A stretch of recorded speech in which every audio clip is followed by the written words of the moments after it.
तुमची पण टाच दुखते का? टाच दुखण्यामागे महत्त्वाचं कारण म्हणजे तुमच्या शरीरामध्ये वाढलेले क्षार म्हणजे युरिक ऍसिड. तर हे युरिक ऍसिड वाढू नये म्हणून काय करायचं? तर खाण्यामध्ये बियायुक्त पदार्थ टाळायचे. म्हणजे टोमॅटो मधल्या बिया खायच्या नाहीत, काकडीतल्या बिया खायच्या नाहीत किंवा कोबी खायचा नाही की ज्यामुळे शरीरातले क्षार अधिक वाढू शकतात. दुसरी गोष्ट, तुम्ही पाणी व्यवस्थित प्रमाणामध्ये प्यायला पाहिजे ज्यामुळे तुमच्या किडनीजचं फंक्शन व्यवस्थित राहतं आणि शरीरातले टॉक्झिन्स व्यवस्थित बाहेर पडून जातात.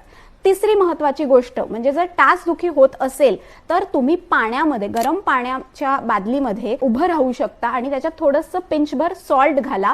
म्हणजे तुम्ही उभं राहिल्यावरती पाण्यामधून तुमच्या शरीरात वाढलेली उष्णता त्या पाण्यामध्ये ॲब्झॉर्ब केली जाते आणि तिथे जे काही क्षार टाचेच्या इथे अडकलेले आहेत ते थोडेसे सॉल्युबल होऊन तुमची टाचदुखीची वेदना कमी होऊ शकते. जर तुम्हाला टाचदुखी होत असेल तर हे 3 उपाय नक्की करून बघा.